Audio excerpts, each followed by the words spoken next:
Bismillahirrahmanirrahim. Assalamu alaikum everyone. So today we're going to talk about the writing stages, writing phases. That's very important topic. Whatever you want to write, whether it is an application or a letter or a report or a proposal or an essay, or you are sitting in an exam and you are writing or you are answering the questions. So it doesn't matter. You have to follow certain rules and regulations before writing anything, while writing anything, and after writing your draft. So you have to do certain things. You have to have certain knowledge about writing stages. So that is all about today's lecture. So let me share the screen with you.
All right. So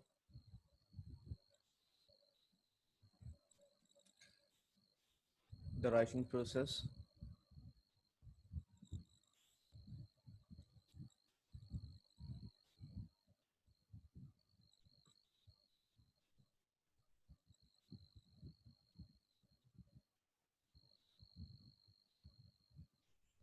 All right.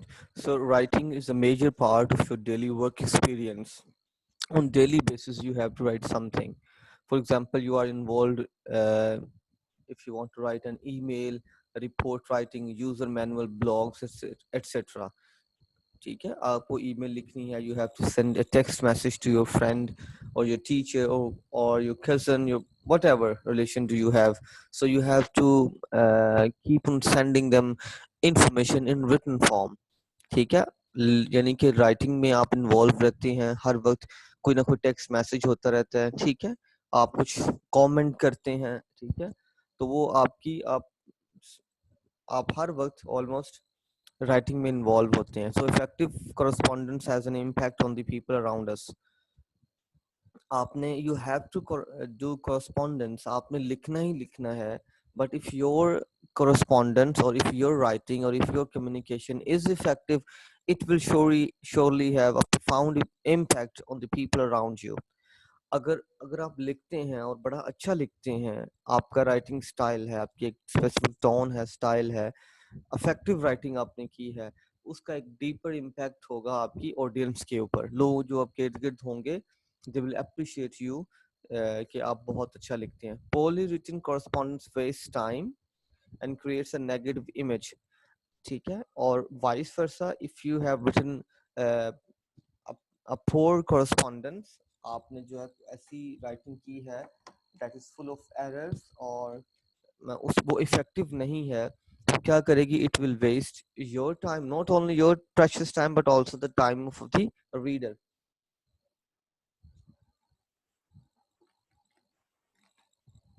आपका भी time waste होगा, जो आपका reader है, जो आपको आपकी जो तहरीर पढ़ने वाला शख्स है, उसका भी टाइम वेस्ट होगा. And it has a negative impact and it will creates a negative image of your personality. ठीक है, ऑफ योर persona. कैसे? Let me give you an example कि आपने लेट्स एक तहरीर लिखी है, आपने you have spent around 10 minutes for example. अब आपने क्या किया, 10 मिनट लगा के तहरीर लिखी है, बट वो तहरीर जो है, वो जो राइटिंग है, दैट इज नॉट इफेक्टिव. उसमें ग्रामेटिकल मिस्टेक्स हैं, कंटेंट की इंफॉर्मेशन की मिस्टेक्स हैं, सेंटेंसेस के एरर हैं, कोई उसको पता नहीं चल रहा कि कहाँ से बात शुरू हुई, कहाँ इख्तिताम इसका हो रहा है. अब आप क्या करेंगे, आपने खुद भी 10-15 मिनट उसके ऊपर वक्त ज़ाया किया है। अब आप जो जिस शख्स को आप भेजेंगे, जो आपका रिसीवर होगा, he will also take some time to understand your point of view. उसको भी कुछ टाइम लगेगा पढ़ने में, उसको अंडरस्टैंड करने में। अब चूंकि आपकी जो कम्युनिकेशन थी dot that was very random, तो अब क्या होगा, जब उसके पास ये इंफॉर्मेशन जाएगी, तो उसके पास जब ये इंफॉर्मेशन जाएगी, तो वो क्या करेगा, उसको समझ नहीं आएगी। ठीक है, उसको नहीं पता चलेगा कि ये क्या कहना चाह रहा है। अब उसका भी वक्त ज़ाया हो गया। ठीक है, he spent 10 minutes while trying to understand your point of view। ठीक है, उसका भी वक्त ज़ाया हो गया। उसके बाद क्या हुआ, उसके बाद क्या हो गया, नेगेटिव इमेज क्रिएट हो गई। अच्छा यार, ये बंदा है, इसको लिखना नहीं आता, इसकी कम्युनिकेशन स्किल्स अच्छी नहीं है, इसको दो चार जुमले लिखने नहीं आते, देखो इसके ग्रामेटिकल मिस्टेक्स हैं, इसने रिवाइज नहीं किया है, एडिटिंग टेक्निक्स इसने अप्लाई नहीं की हुई, तो इससे आपका नेगेटिव इमेज जो है वो क्रिएट होता है। Now let's talk about different stages. So writing process has following components or sequences or stages. The first one is free write, write and rewrite. Free write क्या होता है जी? तीन stages हैं, free write, write और rewrite. Now let's look at pre-write.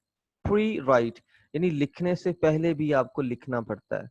ठीक है, so pre-write से मुराद है planning stage, invention stage। ठीक है, so prior to writing one needs to generate the information। pre-writing में आप क्या करते हैं, you plan your writing। आप प्लान करते हैं, फॉर एग्जाम्पल आप ये देखते हैं कि भाई मेरा टॉपिक क्या है।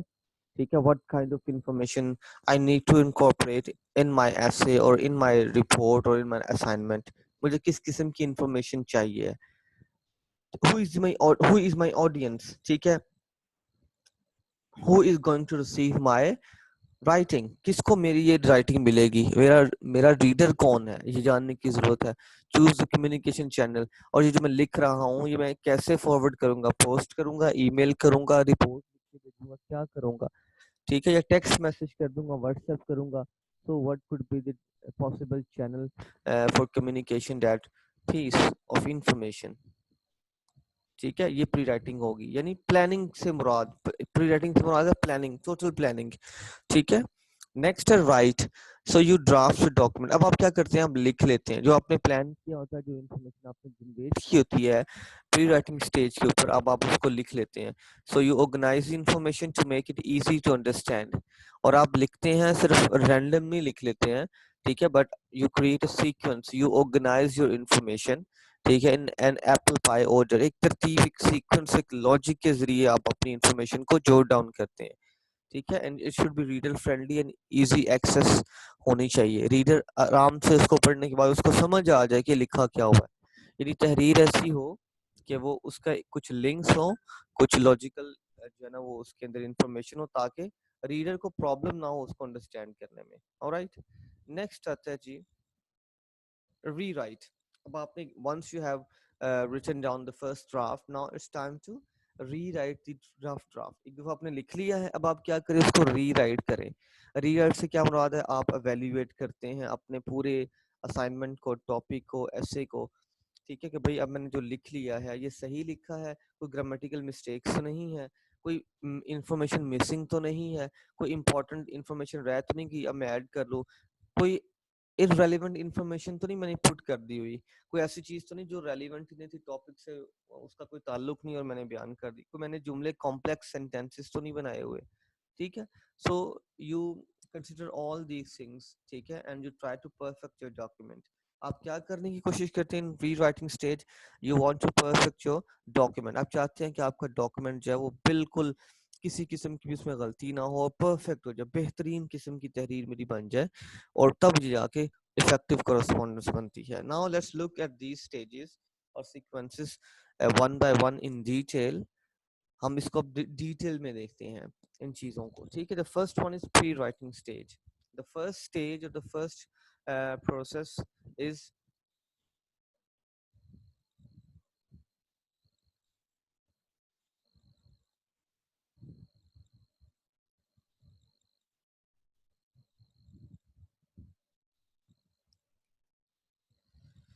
ऑलराइट। तो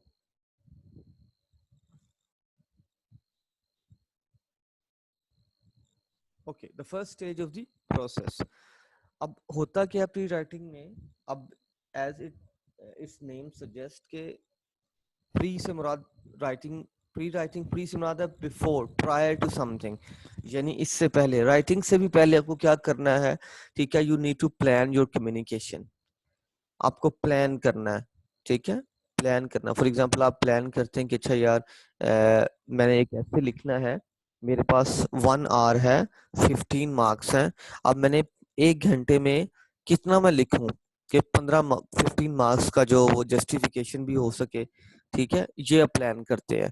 मैं 3 पेजेस लिखूं, 4 पेजेस लिखूं, 5 पेजेस, कितनी मुझे जो है ना वो इसकी लेंथ बनानी है, ये आप डिसाइड करते हैं। और उसके बाद अपना कुछ 4 किस्म के गोल्स हैं, जो ऑब्जेक्टिव्स हैं, जो आप अचीव करते हैं। You try to achieve these 4 objects. First one is examining the purpose. First of all you ask yourself, why are you writing this piece of writing? आप लिख क्यों रहे हैं? What is the purpose? ठीक है, what purpose I will achieve by writing this piece of information? क्या मकसद मेरा पूरा होगा? मकसद मैं हासिल क्या करना चाहता हूँ? I want to get good grades, or I want to convince my audience, or do I want to sell an idea? क्या मकसद है मेरा? मैं कन्विंस करना चाहता हूँ ऑडियंस को, ठीक है, नंबर मार्क्स मुझे हासिल करने हैं, या मुझे कोई आइडिया बेचना है, ठीक है। तो what is my purpose of writing this essay or communication, whatever. Second is considering the audience, कि मेरी ऑडियंस कौन सी होगी। रिमेंबर हमने थोड़ा सा बात की थी कि there are 4 types of audiences: lay tech, high tech, low tech and multiple और डाइवर्स ऑडियंस। सबसे पहले होती है हाई टेक ऑडियंस, कि आप जो है वो कुछ भी लिखते हैं तो आप देखते हैं कि यार मेरी ऑडियंस कौन है। अगर आपकी ऑडियंस हाई टेक है तो हाई टेक ऑडियंस वो लोग होते हैं जो एक्सपर्ट होते हैं फील्ड के, उनकी डिग्रीज होती हैं, उनकी रेलिवेंट, उनका स्पेसिफिक एक्सपीरियंस होता है आपकी फील्ड का। जब आप उनको बयान करेंगे, उनको लिखेंगे, तो आपको ज्यादा कुछ चीजें एक्सप्लेन करने की जरूरत नहीं होगी, उनको बताने की जरूरत नहीं होगी, ठीक है। फॉर एग्जांपल आपने लेट्स से किसी को पाइथन की इंफॉर्मेशन देनी है, तो अगर तो बंदा कोई पढ़ा लिखा बंदा है, ठीक है, आपकी फील्ड से रिलेटेड बंदा है, तो उसको आपको बताना नहीं पड़ेगा कि ये क्या है, इसका ओरिजिन क्या है, क्योंकि वो ऑलरेडी इन चीजों को जानता है, उसका एक्सपीरियंस है। अगर आपकी जो आपकी दूसरी ऑडियंस हो सकती है लो टेक ऑडियंस। लो टेक ऑडियंस होती है जो आपकी फील्ड से किसी ना किसी तरीके से रिलेटेड है, लेकिन ना तो उनका एक्सपीरियंस है, ना उनकी कोई डिग्री है, ना उनको खास आपकी चीज़ों का पता है, लेकिन थोड़ा बहुत आपकी फील्ड के साथ उनका रिलेशन है। फॉर एग्जांपल जो टेक्निकल असिस्टेंट होते हैं, उनकी डिग्री नहीं होती है, लेकिन जस्ट वो आपको असिस्ट करते हैं, ठीक है। या जो मेंटेनेंस के लोग होते हैं, उनको थोड़ा बहुत पता होता है, ज्यादा पता नहीं होता। तो ले ऑडियंस होती है। फिर ले ऑडियंस मेरी जैसी, जिसको आप कंप्यूटर का कुछ भी बताएंगे उसको कुछ नहीं पता होगा, उसको फिर उसके ऊपर से गुजर जाएगा। जब आप इस किस्म के लोगों से गुफ्तगू करेंगे, जो ले ऑडियंस है, जिनका जो ना तो आपकी फील्ड के एक्सपर्ट है, ना उनको आपकी फील्ड का कोई नॉलेज है, ठीक है, they do not no even the ABC of your field, ठीक है, उनको आपकी फील्ड का रूडिमेंट्स का पता नहीं होता, बुनियादी जो तस्वुरात है उसका उनको पता ही नहीं है। तो उसको जब उसके साथ जब आप कम्युनिकेट करेंगे, so you need to be very careful while delivering your information. So you will remain concise and, ठीक है, and you will try to explain the idea in simple language. आपको पता है कि भाई उस बंदे को पता ही कुछ नहीं है, तो आप क्या करेंगे, कंसाइज वे में सिंपल लैंग्वेज इस्तेमाल करते हुए आप उसको समझाने की कोशिश करेंगे। इसी तरह डाइवर्स ऑडियंस, अगर आपकी ऑडियंस जो है उसमें सारे किस्म के लोग बैठे हैं, कि पढ़े लिखे भी हैं, कम पढ़े लिखे भी हैं, और ऐसे लोग जिनको कुछ पता ही नहीं है आपकी फील्ड का, सर ये सारे मिक्सअप हो गए, तो फिर आप कैसे डिलीवर करेंगे अपनी राइटिंग? तो ये सारी चीजें जानने की जरूरत है। गेदरिंग डेटा, फिर आप you try to collect information, ठीक है, what kind of information you want to convey to your audience, that's very important question. आप कौन सी इंफॉर्मेशन जो है, किस किस्म की इंफॉर्मेशन अपनी ऑडियंस को देना चाह रहे हैं, अपने रीडर्स को पढ़ाना चाह रहे हैं, तो फिर आप उसी तरीके से फिर आप डेटा कलेक्ट करते हैं, इंफॉर्मेशन कलेक्ट करते हैं। Determining the most effective communication channel, number 4 is, अब आप क्या डिसाइड करते हैं कि भाई what will be the most effective communication channel for delivering this information. अब मैं क्या करूँ, ईमेल सेंड करूँ, लेटर लिखूँ, रिपोर्ट के थ्रू भेजूँ, व्हाट्सएप कर दूँ, टेक्स्ट मैसेज करूँ, तो कौन सा चैनल जो है वो इफेक्टिव रहेगा, ठीक है, जब ये आप डिसाइड करते हैं। Now let's explore these objectives one by one. The first one is examining the purpose. Okay, examining the purpose. Firstly, we need to know why are we communicating. That's the first question. we लिख क्यों रहे हैं? जैसे मैंने I have told you earlier कि भी आप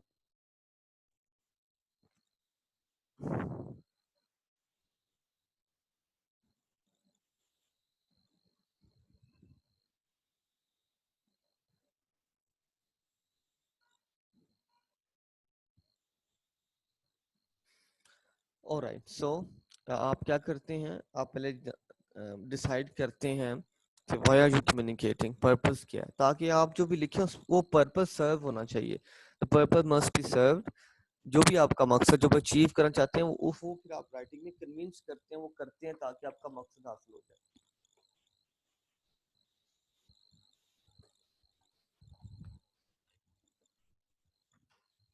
You may persuade an audience. That could be your one reason to writing anything. Instruct an audience. You want to instruct your audience. That could be another possible purpose of your writing. Inform an audience of facts. Question. You want to inform. You want to disseminate certain information to your audience. That could be another reason.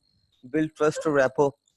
Remember हमने public speaking के अंदर भी discuss किया था, और जो power point slides थी और जो प्रेजेंटेशन ओरल प्रेजेंटेशन स्किल्स थी उसके अंदर भी हमने वो डिस्कस किया था पर्पसेस।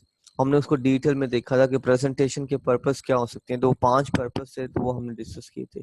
ये भी वही है, ठीक है। अपनी राइटिंग के थ्रू भी आप यही पर्पसेस अचीव करने की कोशिश करते हैं, और you want to build rapport और ट्रस्ट among your participants और among your customers। ये आपका पर्पस हो सकता है भाई कि आप रिलेशनशिप बिल्ड करने के लिए लिख रहे हैं, ठीक है।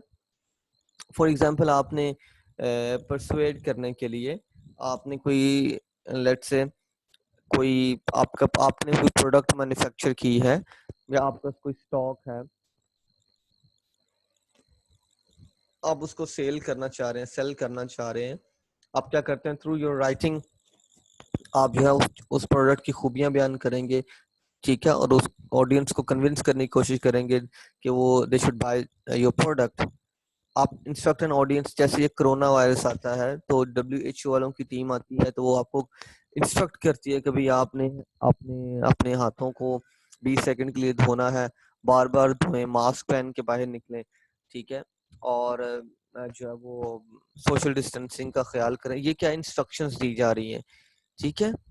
तो या इंफॉर्मेशन प्रोवाइड की जाती है जी, फैक्ट्स और questions. For example corona virus के ऊपर कोई भी रिसर्च आर्टिकल है या कोई भी रिटन फॉर्म के अंदर आपको इन्फॉर्मेशन मिलती है, तो डिफरेंट ऑर्गेनाइजेशन वो प्रोवाइड करती हैं कि भाई इसमें ये चीज़ हो रही है, आज ये रिसर्च आ गई है। ये जो कोरोना जो कोविड-19 है, ये अपनी जो शक्लें हैं, ठीक है, जो स्पाइक्स हैं, प्रोटीन जो मतलब वो है सेल्स हैं, उनको उनकी शक्ल चेंज कर लेता है, मॉडिफिकेशन इसमें हुई जा रही है, नई नई जो भी चीज़ें आती हैं तो आपसे शेयर करते हैं, जो फैक्ट होते हैं वो शेयर करते हैं, और अगर कोई क्वेश्चन हो सर्टेन तो उनके आंसर्स भी करते हैं। तो ये आप इन्फॉर्म कर सकते हैं। या आपका कस्टमर है, उसने आपसे पूछा, कोई प्रोडक्ट बाय करना चाह रहा है, आप ऑनलाइन बिजनेस कर रहे हैं, आपने जो है वो लेट्स से एक प्रिंटेड शर्ट लगाई हुई है कि भाई ये मैं 14 अगस्त के हवाले से ये शर्ट बेचता हूँ, ठीक है। तो ये तकरीबन जो है वो 1000 की शर्ट है जी, एक कॉटन शर्ट है। अच्छा, अब वो ना वो आपसे पूछता है, जो आपका कस्टमर होता है, कि भाई मुझे इसकी क्वालिटी बयान करो, ये कॉटन है, ये क्या है, ये स्टफ क्या है, और ये जो प्रिंट आपने बनाया इसकी क्वालिटी क्या है, ये वॉश करने से ये ख़त्म तो नहीं हो जाएगा, ठीक है। तो वो आपसे डिटेल मांग रहा है, आपसे पूछता है भाई इसकी कोई वारंटी गारंटी भी है, यानी ये क्वेश्चंस हैं। तो आप उसको क्या करेंगे, उसको आंसर करेंगे, उसको इन्फॉर्म करेंगे भी हाँ भाई ये प्योर कॉटन है, और ये जो प्रिंट है ये अच्छा प्रिंट हुआ हुआ है, ये अगर वॉश ये मतलब अगर ख़त्म हो जाएगा 1 ईयर तक तो आप हम शर्ट वापस कर सकते हैं, हम आपको रिफंड कर देंगे। तो आप क्या करते हैं, बेसिकली इन्फॉर्म करते हैं through your writing. Build trust और रैपो, ये रैपो बिल्डिंग ट्रस्ट बिल्ड करने के लिए भी इस्तेमाल होती है, ठीक है। जैसे आपने लेट्स से आपके जो कस्टमर है, फॉर एग्जांपल उसने आपसे कुछ बाय किया है, तो आप उसको 1 मंथ के बाद कॉल करते हैं कि हाँ भाई हाउ इज माय प्रोडक्ट, ठीक है, how do you feel about it, so how you using it, आप कैसा इसका इस्तेमाल कर रहे हैं, कैसे आपको फील है इसके बारे में, कैसी प्रोडक्ट चल रही है हमारी, ठीक है। इन राइटिंग आप भेजते हैं, तो क्या होता है वो लोग खुश हो जाते हैं कि अच्छा यार कस्टमर कहता है बड़ी बात है जी, ये ऑनर नहीं, ऑनर की तरफ से या ऑर्गेनाइजेशन से तो मुझे कॉल आई है और they are asking for my feedback about the products, so it's wonderful. So they become really happy, और उनका एक ताल्लुक क्या होता है कि अच्छा यार ये they people are, they care about us, ठीक है, दे केयर अबाउट कस्टमर्स, तो फिर वो एक रिलेशनशिप डेवलप हो जाता है। तो इसी तरह जो अच्छे ऑर्गेनाइजेशंस होती हैं, अच्छे अच्छे फॉर एग्जांपल चंद दिन पहले ईद के दिनों में मैंने एक सूट स्टिच करवाया, तो वो टेलर जो था वो उसने बाद में जब वो मुझे वो मिला सूट स्टिच होने के बाद, तो उसने मुझे फीडबैक के लिए कॉल की कि हाँ जी आपने इसको पहन के देखा है, ये इसकी फिटिंग कैसी थी, जो जो आप चाहते थे उसमें सारी चीज़ें हैं, ये नहीं अगर कोई कमी बेची तो मुझे बताएं, ठीक है। तो मैंने फीडबैक के लिए आपको कॉल किया and I was I was shocked यार, ये देख रहे कि मतलब अच्छे लोग मार्केट में आ चुके हैं, पढ़े लिखे लोग आ गए हैं कि उनको पता है कि फीडबैक की इंपॉर्टेंस क्या है और कस्टमर के साथ रिलेशनशिप कैसे बिल्ड करना है, वरना उसको क्या जरूरत थी कॉल करने की। वो कहता ठीक है यार मैंने ये स्टिच कर दिया, जैसा भी हो, अब अगर गलत भी है तो मुझे क्या लगे उसके पूछने की, तो अगर गलत भी होगा तो मैंने तो कहना नहीं नहीं मैंने तो सही स्टिच किया है, ठीक है, आपके आपके पहनने में कोई गलती है, मैंने तो सही स्टिच करके दी है, जैसे हम करते हैं पाकिस्तानी।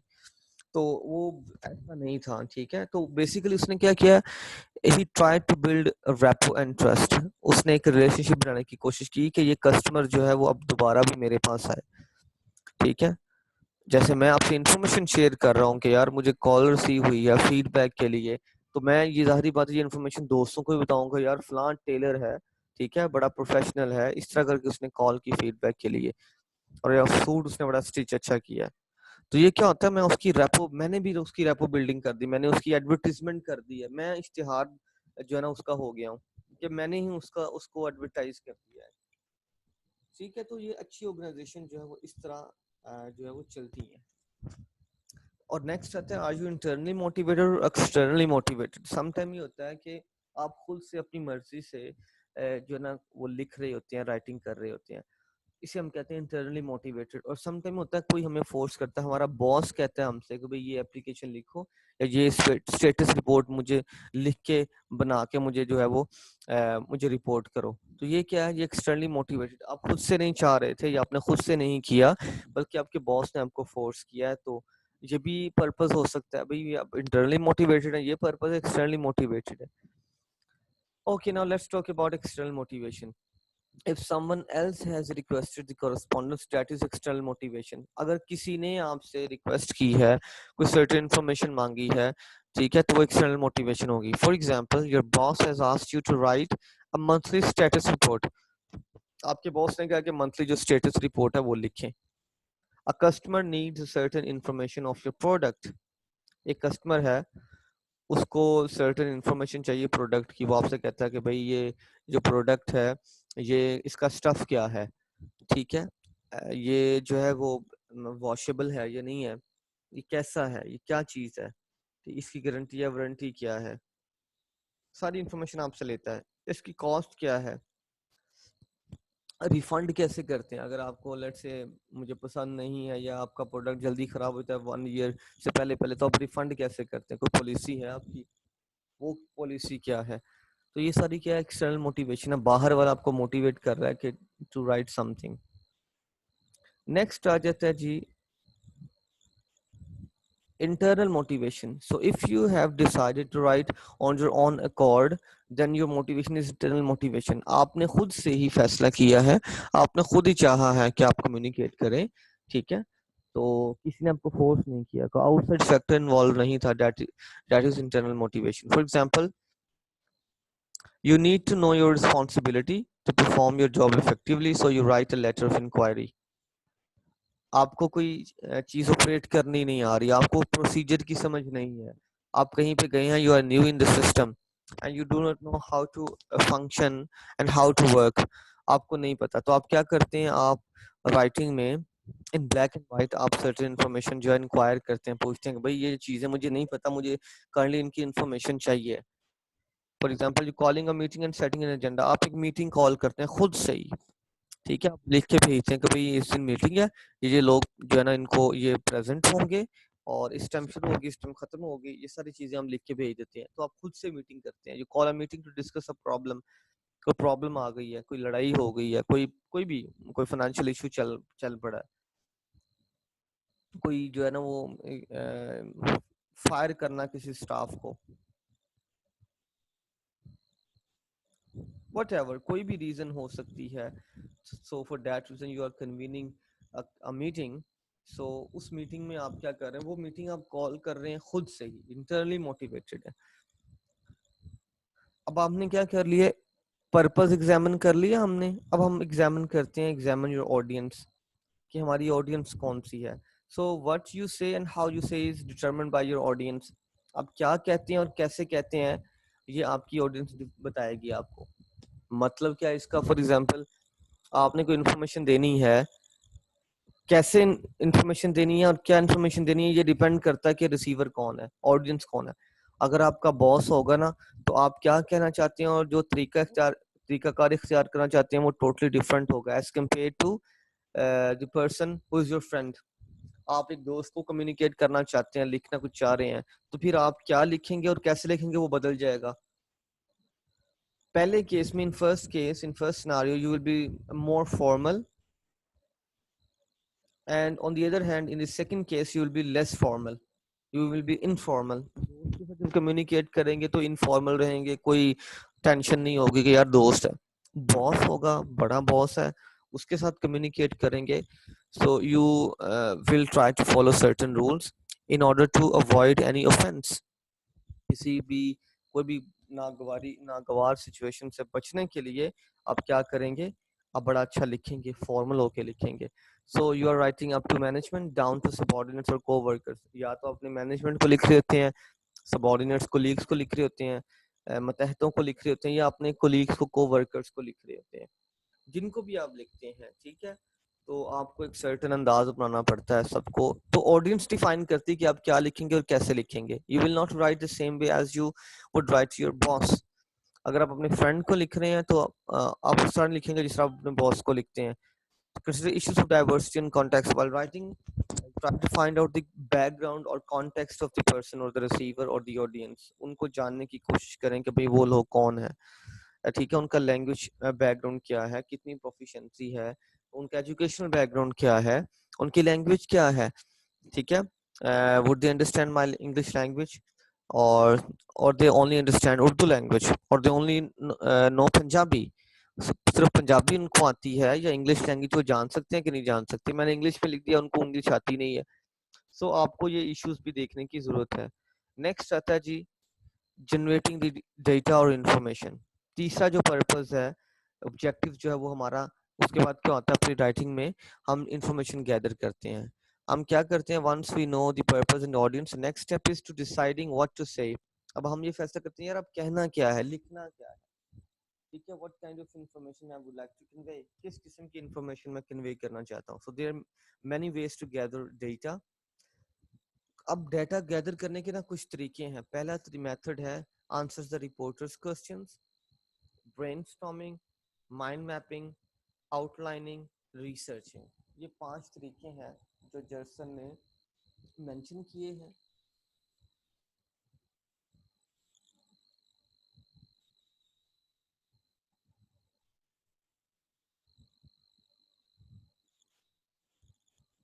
जो जर्सन ने मेंशन किए हैं, first of all answers the reporters questions. ये क्या होते हैं, इसको हम नेक्स्ट स्लाइड में पढ़ते हैं। Brainstorming, mind mapping, outlining, researching. तो दीज आर द 5 टेक्निक्स और डाटा कलेक्शन मेथडोलॉजीज। तो ये 5 जो टेक्निक्स हैं, ये जो 5 तरीके हैं, मेथड्स हैं, by using these methods we can generate ideas or information or content. First one is answer reporters questions। इसमें ये है कि हम अगर ये WH क्वेश्चंस लगा के हम इंफॉर्मेशन जनरेट कर सकते हैं। यानी अगर हम किसी भी टॉपिक, हमें कोई मिल गया, कोई भी टॉपिक है, कुछ भी हमने लिखना है, उसकी इंफॉर्मेशन जनरेट करने का इजी वे क्या है कि आप क्वेश्चन करते रहें, उसके आंसर निकलते रहेंगे। For example, you want to call a meeting, आप एक मीटिंग बुलाना चाहते हैं। अब सबसे पहले आएगा who is involve in that meeting, who will be the audience, कौन ऑडियंस होगी? अब देखें इसका नाम आप लिखेंगे, फॉर एग्जांपल कहेंगे मैनेजर्स होंगे, सीईओ होगा, सुपरवाइजर्स होंगे। तो अब आपने क्या किया, हु लगा के आपने क्वेश्चन किया और उस क्वेश्चन का आंसर क्या निकल आया, आपका जवाब निकल आया कि भाई ये लोग होंगे, ये लोग इन्वॉल्व होंगे। तो इन्फॉर्मेशन जनरेट होगी ना। व्हाट व्हाट क्या है, what will be the agenda, agenda क्या होगा, ठीक है। What will be the discussion topic, किस टॉपिक के मतलब डिस्कशन की जाएगी, टॉपिक उन्वान क्या होगा, क्या बात होगी। अब देखें ये है इसका कुछ भी answer, for example financial issues हैं, ठीक है, या जो है डिपार्टमेंट को वो एक्सटेंड करने जा रहे हैं, एक्सपैंड करने जा रहे हैं, ठीक है, तो उसके लिए डिस्कशन होनी है। अब व्हाट आपने क्वेश्चन लगाया, आंसर निकला है, और उसका कोई ना कोई आंसर जो था वो निकला है, और वही कंटेंट है, वही इंफॉर्मेशन है। Where that meeting will be held, कहाँ मीटिंग होगी, ये जो मीटिंग होगी ये कहाँ होगी, इसका आंसर भी क्या होगा, आपको इंफॉर्मेशन की शक्ल में आएगा। Why, so why do we need to gather for that meeting, क्यों गैदर हो रहे हैं, क्या जरूरत है भाई इसकी, ठीक है। तो ये भी ये वाई का आंसर आ जाएगा। व्हेन, कब मीटिंग होगी, कब होगी, टाइम, डे, डेट, ये इसमें आ जाएगा। और how, what will be the procedure, methodology क्या होगी, प्रेजेंटेशंस होंगी, फेस टू फेस डायलॉग्स होंगे, डिस्कशन होगी, क्या होगा, कौन सा प्रोसीजर होगा,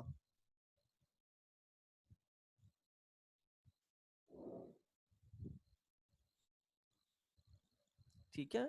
क्या कैसे ये मीटिंग प्रोसीड होगी, ये सारी इंफॉर्मेशन जो है वो आप जो है वो इसके अंदर जो है वो डिस्कस करते हैं। सो बेसिकली आपने क्या किया, इसका ये WH क्वेश्चंस लगा के आपने क्या किया, उसके जो आंसर्स हैं वो आपको इंफॉर्मेशन जनरेट हो जाएगी।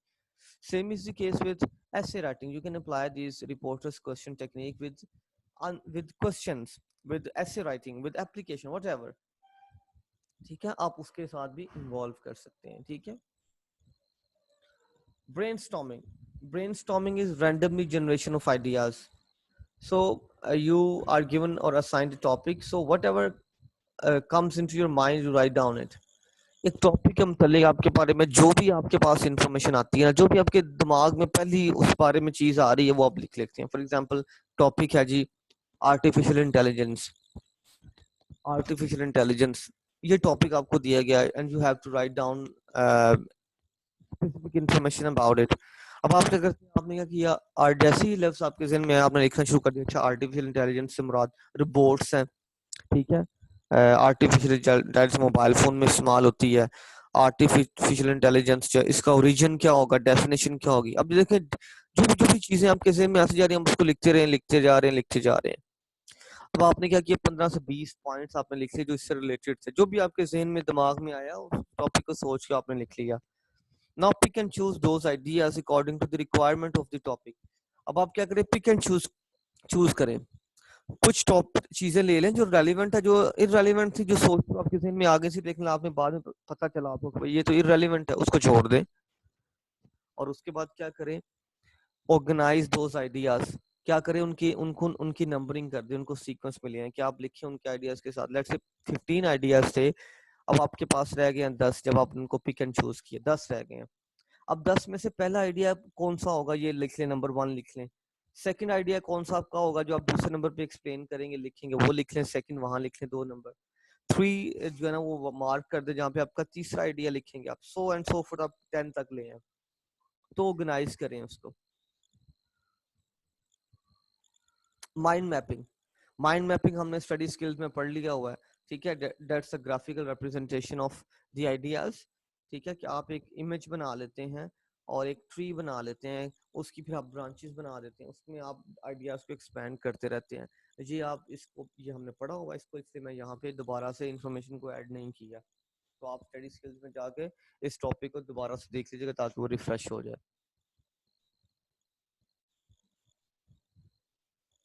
ओके, नेक्स्ट है जी आउटलाइनिंग। आउटलाइनिंग क्या है जी, जैसे आउटलाइन बनाते हैं ऐसे की, इंट्रोडक्शन होता है, बॉडी होती है, pros and cons and conclusion आ जाता है। To break the information into major and minor components, आप क्या करते हैं, सिर्फ थीम्स लिख लेते हैं। लेट्स से किसी कोई भी चीज आपने लिखनी तो उसके अंदर जितनी भी थीम्स है ना, 3-4 मेजर जो पॉइंट्स आप वो लिख लेते हैं, उनकी सीक्वेंस बना लेते हैं कि अच्छा यार पहले मैं इंट्रोडक्शन में ये लिखूंगा, एक्सप्लेनेशन में ये लिखूंगा और कंक्लूड इस तरह करूंगा। तो आप आउटलाइनिंग के थ्रू भी इंफॉर्मेशन जनरेट कर सकते हैं। फॉर एग्जांपल जैसे ये देखिए, इंट्रोडक्शन है, बॉडी है, आइडिया नंबर 1 है, आइडिया नंबर 2, आइडिया नंबर 3। ये बॉडी में 3 पैराग्राफ बनाऊंगा, 3 आइडियाज डिस्कस करूंगा। उसके बाद मैं एडवांटेजेस एंड डिसएडवांटेजेस भी जो है वो डिस्कस करूंगा, और फिर मैं उसको कंक्लूड कर दूंगा। तो ये क्या एक आउटलाइन है। इससे भी क्या होता है, जो इन्फॉर्मेशन है वो जनरेट होती है और उसकी एक सीक्वेंस बन जाती है। Next come researching. So if you don't find any information, Google it. ठीक है, you can find out that information while using different search engines. For example, Yahoo है, Google है, Google Scholar है, ask.com है, YouTube है। अगर आपको video में इंफॉर्मेशन चाहिए तो आप YouTube का भी इस्तेमाल कर सकते हैं। तो आपको अपने टॉपिक को के मतलब काफ़ी इंफॉर्मेशन मिल सकती है। तो आप बेसिकली रिसर्च करके भी, आर्टिकल पढ़ के, बुक रीडिंग करके भी आप जो जो भी इंफॉर्मेशन देना चाह रहे हैं, जो भी आर्टिकल लिखना चाह रहे हैं, वो आप ले सकते हैं। अब ये क्या, ये था टूल से डिफरेंट, रिसर्च टूल से, डाटा कलेक्शन के टूल से, जिनके जरिए हम डेटा इंफॉर्मेशन कलेक्ट करते हैं कि भाई अब मैं पहुंचाना क्या चाहता हूँ, लिखना क्या चाहता हूँ, रीडर को क्या इंफॉर्मेशन देना चाह रहा हूँ। ठीक है। अब जो नेक्स्ट हमारा है वो है कम्युनिकेशन चैनल्स। ये अब हमारा we are running out of time, time हमारा खत्म हो गया इस मीटिंग का। तो फिर हम नेक्स्ट मीटिंग बाकी जो है वो डिस्कस करते हैं कि चैनल्स क्या होंगे, और जो बाकी स्टेजेस हैं राइटिंग की, राइटिंग और पोस्ट राइटिंग जो है वो, उसको हम इंशाल्लाह डिस्कस करते हैं। तो thank you so much for the listening. So let's join the meeting after 3 or 4 minutes.